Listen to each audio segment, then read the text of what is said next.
team. I'm moving you. Hole-in-one lifetime pass. That's actually really nice. I'm not down with the outfit though. I'm sorry. I really hate those sandals that men wear. Just put slides on.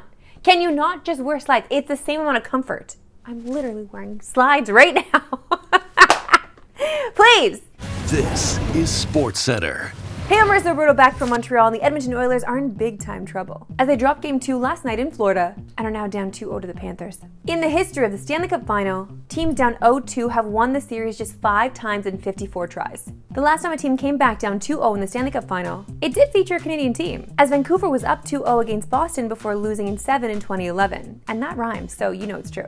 And we all know what happened after that. But something could be working in Connor McDavid's favor. The player we often compare him to, Sidney Crosby, was down 2-0 in the Stanley Cup Finals to the Red Wings in 2009, before going on to win in 7 to capture his first Stanley Cup. See? Everything's coming up Connor, okay? Back to last night's game though. It was tied for 2 periods before the Panthers blew up for 3 in the third. And this stat is absolutely wild, as Evan Rodriguez is shooting 100% this series, scoring on all 3 shots he's taken, while McDavid and Draisaitl have missed 100% of the shots they've taken. But the thing is, you miss 100% of the shots that you don't take, Wayne Gretzky, Michael Scott, so this is all adding up.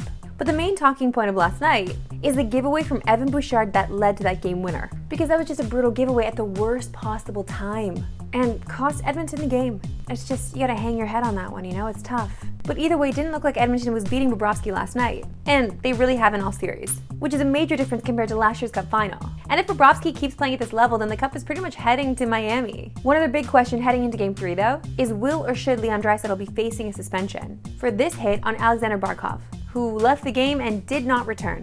It doesn't seem like there would be suspension, but there's still no word on discipline. The second ever PWHL draft went down last night, and there was a ton of star power and surprise with some of the selections made. Let's start at the top though, as New York took Sarah Fillier with the first pick. She's been a household name for years, letting it up for Team Canada, has won Olympic gold, and this past season at Princeton was her best with 30 goals in 29 games.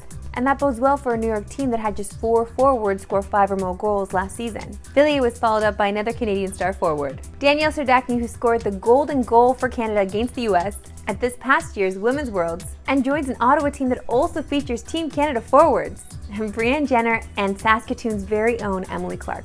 But here's where the surprises begin. The defending champs Minnesota shocked a lot of people by selecting Canadian Claire Thompson to join their blue line. The reason the pick was a surprise isn't her ability, but the fact that she hasn't played hockey since the 2022-2023 season, due to the fact that she was finishing up medical school. Thompson is dynamite with the puck and her offensive game is incredible, and she should fit in incredibly well with the champions. Taking Thompson led to Montreal and Boston making big splashes. Boston, who had trouble scoring during the season, selected Hannah Bilka. She lit the lamp 22 times for Ohio State this season and has a combined 10 goals in 21 Women's World Championship games over her last 3 appearances. Boston taking Bilka was a surprise because Kayla Barnes was taken next and viewed as the best blue liner in the draft. Sticking with Montreal, and in the 7th round they took Amanda Kessel. Now this is a pure upside pick for Montreal, because Kessel is currently an assistant to Penn's GM Kyle Dubas. But if she does have a desire to play, it's a steal of a pick that late. I feel like, even though I don't know Kyle Dubas personally, I feel like, you know, she could take a leave to go play and then come back. I'm sure he'd be fine with that.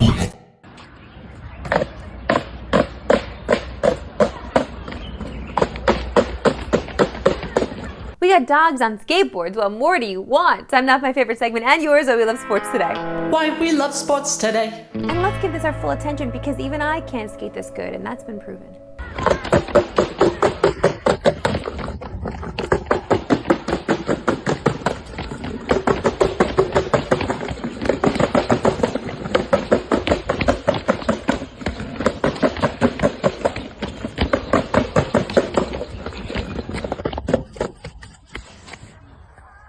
For the people in the comments saying, poor dog, he has no choice, there are so many dogs that love being on skateboards, okay? The dog wanted to do it. Don't say poor dog. The dog loved it, okay? Please. Okay, this next video has the Mountain versus the Viper Game of Thrones vibes. How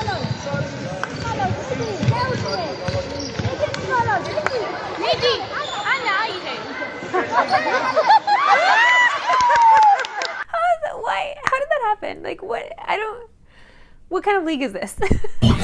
To the association with Dan Hurley turning down the Lakers and a massive 6-year, $70 million contract. I said 70 million. Are you absolutely kidding me? as he will now go for his third straight national title at UConn, something that has not been done in college basketball since John Wooden's UCLA team in the 70s.